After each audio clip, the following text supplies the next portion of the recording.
Hello, hiya, my name is Fatima. I am a freelance journalist in Bristol. I write articles for different media outlets like the Bristol Cable, the BBC, and other international publications like the UAE-based The National News. I wouldn't be doing the job that I'm doing today, nor would I be good at it if it wasn't for art subjects like English literature, foreign languages like Arabic and German, and social science subjects like politics that I studied in my GCSEs, A-levels, and at university. It's thanks to these subjects that I have developed highly sought after employable skills like good writing, critical thinking, attention to detail, proficiency in multiple languages, and interpersonal skills, and so much more. As well as producing high quality work, all of these skills have helped me build better relations with my employers, colleagues, and people who read my articles. And it even led to a new job recently. More about that later. On top of that, I've learned how important it is to share my work with others online and offline, the benefits of collaborating with colleagues and networking with other journalists in the industry. All of these things fall under communication. And so today, we're going to talk about how communication is used in the creative field of journalism. We'll see how developing your communication skills can help you in your future careers and even produce more employable skills. We'll be doing tasks looking at how good writing and attention to detail can help foster a better relationship with your co-workers and employer. We'll also look at social media and do a fun activity where you will come up with your own social media content and learn about fostering good relations with your audience and others outside your organisation or company you work for. Okay, all you really need today is a pen, the 2 handouts with the tasks, and extra paper if you want to practice before you write in your handout for the tasks. This is a good time to pause to get those things ready if you haven't already.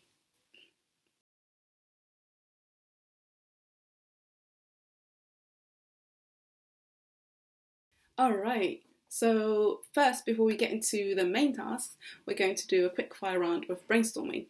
I want you to speak to the person next to you and come up with as many ways of communicating information to another person or to others in general. You want to tell someone something, how do you do that? You want to, express an opinion, how do you go about doing that? Okay, speak to the person next to you. You have 1 minute to do this, so your 1 minute starts now.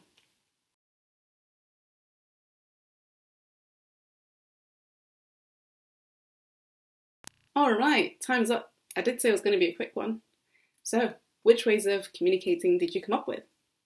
You probably mentioned text messages, phone calls, emails, probably video as well. I'm sure you remember to mention social media platforms like TikTok, Instagram, Twitter, and obviously Snapchat. Social media can also be used for work. Platforms like Slack have helped me stay in touch with my colleagues during lockdown and continue to collaborate with them as well. Since becoming a freelance journalist, I've also been using Slack to network with other freelance journalists in the country, in Europe and beyond. Well done, by the way, if you remembered to mention radio and letters. Both are forms of communication still in good use today. Now, these are all ways of communicating information to others, right? Writing articles as a journalist online and in print is also another. And that brings me to our first main task. So, my first journalism job was at the Bristol Cable, a local media organisation here in Bristol. I started off as an early career journalist, and just a few weeks into my job, I had to start writing my own stories. And this is really where art-based subjects like English literature and politics came into really good use, as they honed my writing skills very early on. But I also often edited and proofread articles written by my colleagues. Every article you write as a journalist is edited and then proofread by team members. The aim is to get articles to reach its highest standard, right? The editor then has a final look before it goes live on the website or sent to the printers. Your colleagues and editor trust you to have good attention to detail and work well under pressure, as the newsroom can get extremely busy and everyone is constantly working toward a deadline. And so they need to know they can rely on you. Today, you're a journalist, and your editor has asked you to proofread an article written by one of your colleagues. They said you have 15 minutes to finish proofreading as it has to go online as soon as possible. This happens often. I've had this experience quite a number of times. So look out for spelling, punctuation and grammar mistakes. Make sure to stay focused and pay very close attention to every sentence and word so that you don't miss anything. Make sure you understand the story as well, as that will help you in the next task. Quick tip is to read the article first, just quickly skim read it, and then your second reading will be when you look out for mistakes. Alright, good luck, and I will see you in 15.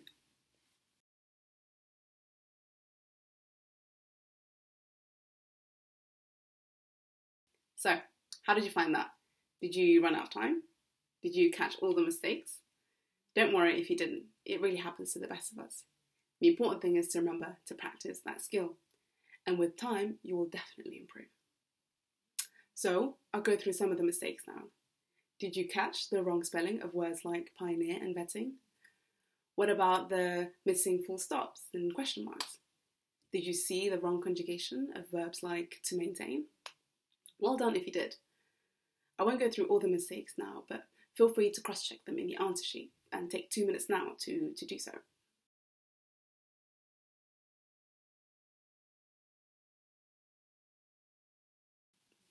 What I want you to take away from this today is that having good attention to detail and working well under time pressure help you to foster better relations with your editor and your colleagues. The better you are, the better the relationship. But if you're ever stuck on something or unsure about a task, it's always good practice to communicate that from the outset to your editor or speak to a colleague about it, or just, your employer in general. There's never shame in asking for help. So with proofreading done, your editor is impressed and has published the article. Your colleague who wrote the article is also happy with the result, or what we call the final copy. Well done to you. So now it's time to promote the article online and share it with others. And that leads us to our next task. Alright, well, like we established right at the start, social media is one form of communicating information to others. We as journalists heavily rely on social media platforms to share our articles and other content online. For us, social media means we're able to reach our audience directly and engage with the public, who really are the reason why we do journalism in the first place. It's also a medium to network with other industry professionals and build partnerships. So now that the article's online, you need to persuade people to read it. This is where art subjects like English, history, politics, and many more become really, really useful, because you constantly learn to adapt your language depending on your audience or purpose of writing. In a creative field like journalism, those are extremely vital skills and highly sought after in the job market in general. So, the last task of today is to promote the article you've just proofread on Twitter or Instagram. For the sake of the exercise, you're posting as the person who wrote the article. Your main aim is to summarise the story and persuade people to read the article itself. Right, so how would you go about doing that? How would you summarise the story? Well, what sort of hashtags and emojis will you use, if any? What about pictures? Who will you tag, if anyone at all? It's good to think about these questions. But as a general rule, there really is no wrong way of doing this. So be creative and think outside the box as well. My only tip is don't give everything away. We'll leave a screen with a live online article so that you can get some inspiration. And yes, well, you have 15 minutes. Have your second handout ready. Feel free to draft your post on another piece of paper. But remember to keep an eye on the time. Alright, well, let's get tweeting and Instagramming.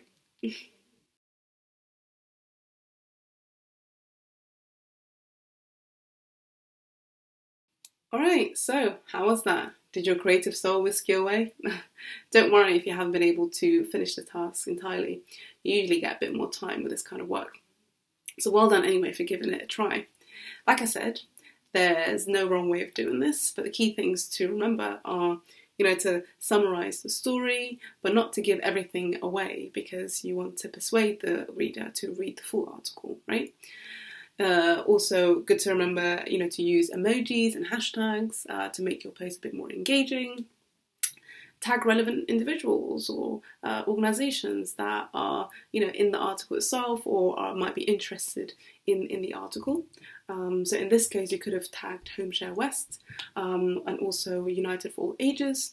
You could have also tagged Sirat and Joan if they agreed, first of all, and also had an active online presence. You could have tagged them too.